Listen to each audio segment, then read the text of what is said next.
It's well past time to have a conversation about Mickey Loomis. LSU found out their permanent SEC opponents for the next 4 years, and a whole lot more coming up on this edition of the Louisiana Lunch Hour podcast.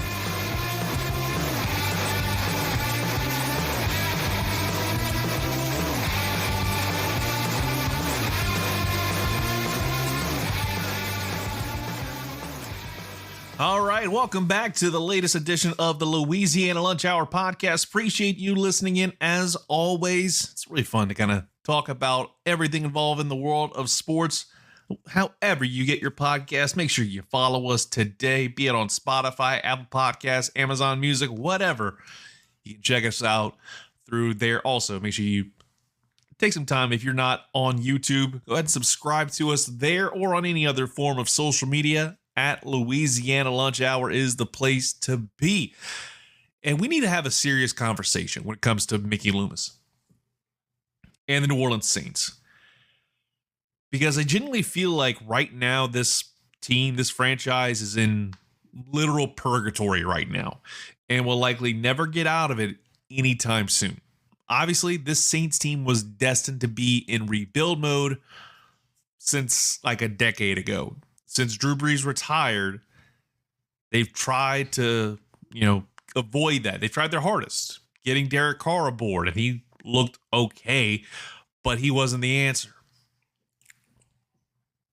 Now you've got a situation where I think many Saints fans are going through the 5 stages of grief, and now we are at the final stage of acceptance after what we saw this past Sunday with the Saints getting absolutely demolished by the Seattle Seahawks. And I think we've all come to that realization. This Saints franchise is really, truly cooked. I mean, you've got the Buffalo Bills next week, so you're pretty much staring there down the barrel of 0-4. And I can't think of the last time the Saints started off the season that rough. And it's crazy to think about. But I think now we have reached that point where we're accepting this is the definition of a rebuild, and it feels like we're not going to get out of that anytime soon.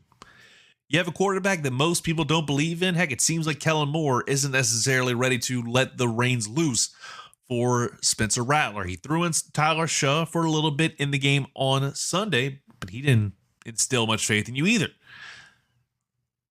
Now, you've also got aging stars that are likely going to retire within the next 2 years. Overpaid players that aren't producing. And then a first-time head coach, going back to Kellen Moore, feels like he doesn't understand how to manage a game properly for 4 quarters. Like, seriously, you were down by that much on Sunday afternoon, and instead of trying to get a touchdown and to reinvigorate the team, you're going for the safe bet? Really? Like, that's what we're doing here in 2025? We're not taking the risks when you have literally nothing to lose. It's like, oh, we want to get points on the board. No, at this point, points do not matter.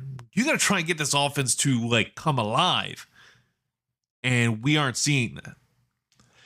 But that's not even the biggest problem, because I think the root of all this starts and ends. The alpha and omega is this, because it's at the top. Mickey Loomis has been the biggest barrier to long-term success for this team, and it's been a decade in the making. And it all goes back, again, to Drew Brees. When he re-signed with the Saints, it was an exorbitant amount of money that hindered this team's ability to attract top talent and free agency around him. They've had to renegotiate contracts for a decade, rob Peter to pay Paul somehow, some way, to stay under the cap. We've talked about Loomisnomics for a long time, and that's literally all he's been able to do with this franchise over the last decade is kick the can down the road, and now you're sitting here with no can left to kick, and you can't really act in free agency to get guys that you want to have. You're having to kind of go on these one-year prove-it deals. Then you have the mediocrity or downright putrid draft classes this team has had over the last 11 years, going back to 2014. They have missed way more than they hit, and it's notwithstanding to the 2017 draft class that had Marshawn Lattimore, Alvin Kamara, and Trey Hendrickson. Then you look at the rest of those draft classes. There's a lot of, why the hell did we take this guy? Marcus Davenport, Peyton Turner being two of those, conveniently both in the same position. But it's still not a great look if you are the New Orleans Saints and you want to say, hey, we got the future. And ironically, the ones that were actually talented, most of them actually, especially on the defensive side of the football, you decided to let them go or trade them for basically a washing machine. C.J. Gardner-Johnson, he got traded. Trey Hendrickson, you let him go in free agency, and he went beast mode over in Cincinnati. In fact, he's being considered to move over to the San Francisco 49ers before this season's over with. Again, we are in a very, very weird place right now in this Saints franchise.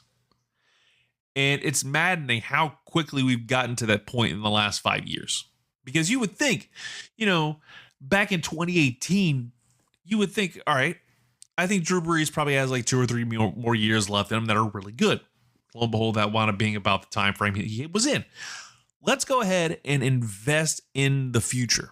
Let's go ahead and get some guys that are bona fide studs in the draft. Let's go ahead and put all our efforts into getting guys that are going to be ready for the draft. That way, when it's time for Drew Brees to walk away, Sean Payton, if he wants to walk away too, we can more or less move on and fix the issues.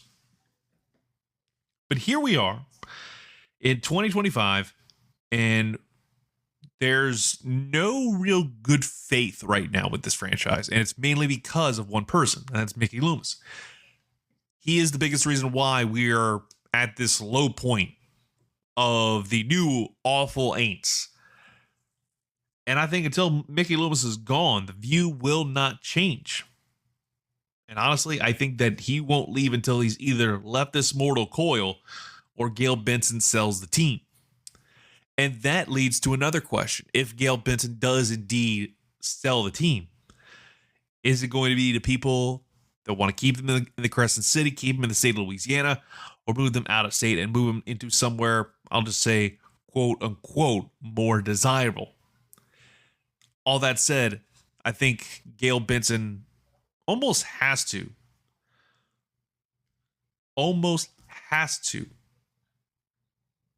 bite the bullet and say, hey, Mickey Loomis, you aren't doing it for us. We've failed in a lot of different fronts. We need to find the next guy to take over for your job, because this dark cloud will loom large on this team and this franchise, and kind of goes double for the New Orleans Pelicans for the next several years. It's not a great look, and you are just going to be sitting here very, very soon looking at a empty arena. Again, for years, the Saints team was landing great players. Landing great players in free agency, getting guys that made an immediate impact. But now we're sitting here in 2025, and in some games, like the San Francisco 49ers game last week, they weren't drawing. The 49er faithful showed up more than Who Dat Nation. And that is a damning statement. And I feel like that's going to continue to be a damning statement on this franchise. I'm hoping it's not a long time before we get back into playoff contention, but I think we're starting to be closer towards the beginning of a long drought. And again, maybe it's just a you don't know what you got till it's gone type thing. And now we're sitting here and it looks like I think we'd be longing for the 7-10 now that it's a 17 game season, or the 8-9 records rather than what's going to be coming, because it just doesn't feel like this Saints team has a chance to win 1, maybe 2 games based off of what I saw against Seattle.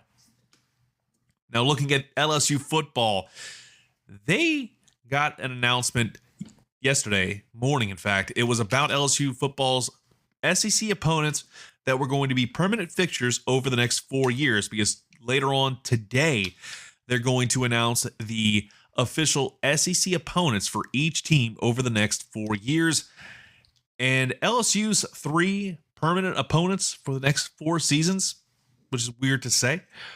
But you're going to be facing Arkansas, Ole Miss, and Texas A&M. And I saw a lot of people kind of have an uproar about it. I don't think it's a problem, really, because Ole Miss is that classic vintage rivalry. These two teams have had some absolute gems over the last 25 years, even longer. I mean, again, one of the most iconic moments in LSU football history, Billy Cannon's Halloween run, was against Ole Miss. 2003, the SEC West kind of de facto championship game. LSU, Ole Miss were undefeated. That was a matchup of the century.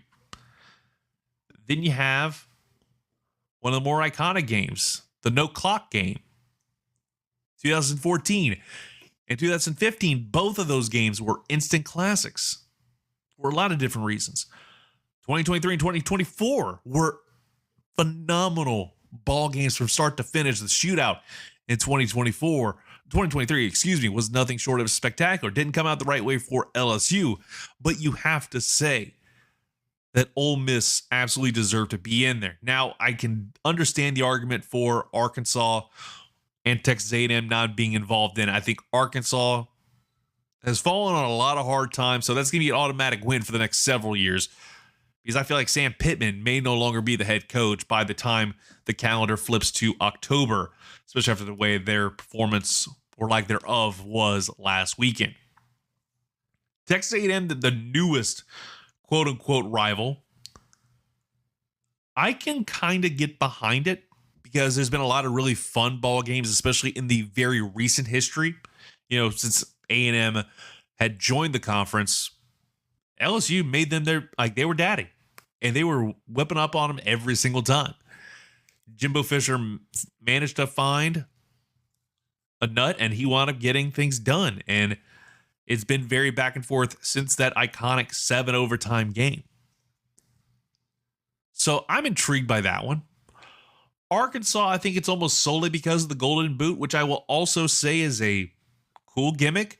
But if we're going to continue to play this game, especially whenever it's probably going to be the de facto 11 a.m. serving Jefferson Pilot vibes, I think it's past time to retire that crappy little Golden Boot trophy and find something else. I am begging you. Nobody except Arkansas cares about this game. Let's just at least give it a cooler looking trophy. That's all I ask for. If we're going to do this and make them a permanent opponent because of quote unquote rivalry, even though it's been one-sided, I think, since the Obama administration, like it's been that one-sided over the last decade plus. I just am not necessarily that locked in on it compared to the Texas A&M game. It's the one where I'm like, okay, I could definitely say, get rid of that and give me Florida or Alabama. And I think this would be perfect because Florida and LSU have been playing each other for years, and that has been a really fun rivalry, especially in very recent memories. You know, obviously the shoe game being one of those that I think is going to live rent-free, and it's going to be a damn shame to see that go away. Same with Alabama. But I think the rose of that game has kind of fallen off mainly because of the fact that, you know, Nick Saban is no longer the head coach of the Crimson Tide. So that hatred that was there, it's not necessarily there anymore. And I feel like this Alabama team may be falling on some hard times for at least a couple more years, right? So I don't think it's necessarily during this 4-year time frame when they're going to be the 3 teams locked in. I can see that happening. I don't see the Alabama game being as marquee as maybe the Ole Miss game is, unless the Lane Train makes his way over to T-Town. I just don't see that one as alluring. A&M, it's a wild card game. I wouldn't mind that being a middle of the season game. Hell, if you want to do it, go ahead and make Arkansas go full blown 2010s, early 2000s. LSU Arkansas, make this bring back the Black Friday game. Do something different. I am all for just trying new stuff or re-establishing old traditions. Because I remember back in the day, Black Friday, right after you're done with all the holiday shopping, you're just gonna plop in front of the couch, watch all the college football you want until you can't no more. Why not bring back the old Arkansas LSU rivalry game on Black Friday? That's just how I would do it if it were me that were in charge of the SEC scheduling. Just bring that back and never do the Texas A&M, LSU game on Thanksgiving night. That'll never happen under my watch. Those were absolutely, I hated those games, mainly because I also worked 2 of those on Thanksgiving night over in College Station at my previous stead. So I think I can understand the logic behind it. I'm not necessarily endorsing putting A&M and Arkansas over, let's say, Alabama and Florida. Hell, if you put Alabama, Florida, and Ole Miss, I think every LSU fan would be happy. But again, LSU doesn't run the SEC offices, so is what it is.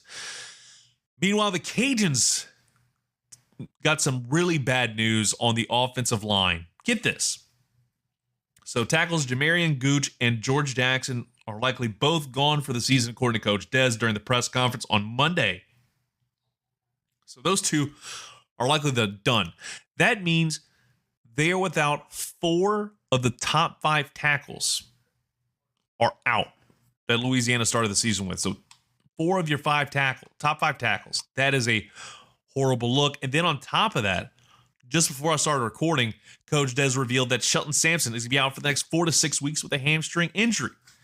And apparently he'd also been playing with a torn finger ligament, which maybe explains a lot of the drops.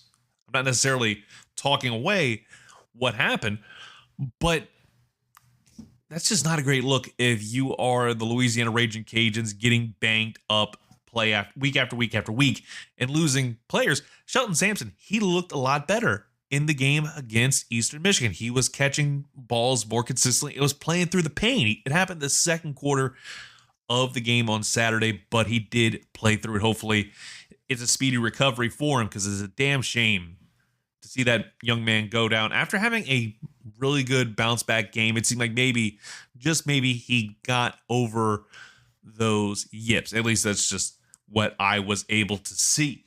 And we'll wrap things up. Instead of talking some football like we have been, I want to talk about some basketball real quick, mainly because the NBA offseason survey was released on Monday. Now that we're a month out from the start of the 2025 NBA season, feels kind of wild to think about this, but the offseason survey came out, and not much really surprised me outside of a question regarding who had the worst offseason. And I think it was more the gap between first and second, because they had 9 votes, double the votes of the next team in line. The Phoenix Suns had 4, the Kings had 2, and then the rest of the votes were 1 for various teams. And with those 9 votes, the New Orleans Pelicans were said to have the worst offseason. And according to the article I saw on ESPN this morning, it's because the voters not only disliked the price they paid on draft night to land Derek Queen, but also taking on Jordan Poole in exchange for CJ McCollum's expiring deal. One East executive, remaining anonymous, said, quote, "I just don't get what they are doing," end quote. And I can understand that. Going back to what I was saying about the Saints, I think it's more because this basketball franchise has been kind of treated like an afterthought for a good while. And it's mainly because I feel like they don't know exactly how to execute the right way when it comes to making deals and making sure everything is getting done the right way. Am I wrong in thinking that? Not necessarily, but I firmly believe that this Pelicans team is going to struggle this season. Mainly because until proven otherwise, Zion Williamson can and will get hurt and will be out for several weeks. It's like clockwork. Every time this Pelicans team, gets a good player, they just get banged up and they can't ever stay healthy. They can't get right. Look at Anthony Davis. Anthony Davis is a really good player, and he seemed like he had potential to bring this team to that upper echelon that the Pelicans like to believe they belong in. But then we get to the point where you're questioning your sanity if you're a Pelicans fan, saying, hey, what the hell's going on? Like, this guy keeps getting hurt. Get rid of him. If you get rid of him, you are going to have to eat a lot of stuff, a lot of mess, because the amount of money that he has on his contract. And no team's going to want to take that. Are you kidding me? I understand there's no true salary cap, like comparatively speaking to the NFL, but it's a little bit more manageable because there's a lot less players on the roster. But I don't think I see anybody taking a opportunity to trade for Zion Williamson, at least right now. You're going to have to deal with another year where Zion Williamson, unless I am proven completely wrong, where he's going to get hurt. He's going to be out for like 6 to 8 weeks. And we're just going to keep, circling the drain on that. And hopefully I'm wrong. Hopefully this Pelicans team looks good and maybe has a shot at getting to a play-in game, win that, go to the first round of the playoffs and get swept. I'm willing to take that. It's some form of progress, some step forward. But I don't see that happening with this team. It's just the fact of life to me. I just don't believe in this Pelicans team until they show me otherwise. They've got to show me consistency from now until the All-Star break for me to fully believe in this team. I want what's best for teams in the state of Louisiana, but at the same time, they've got to show me some things. Same with the Saints. At this point, they're going to have to show me a lot before I can truly have faith in them to be as good as what they were not too long ago. But that'll about do it for this edition of the Louisiana Lunch Hour podcast. Appreciate you listening again. Go ahead and check us out on YouTube, Spotify, wherever you get your podcast. Follow us over there. And also check us out on social media. Just search Louisiana Lunch Hour, Facebook, Instagram, X, Threads, TikTok, wherever. We're there. Go ahead and check us out. Until tomorrow, we'll talk to you later. Have a great rest of your big old Tuesday. You've been listening to the Louisiana Lunch Hour podcast.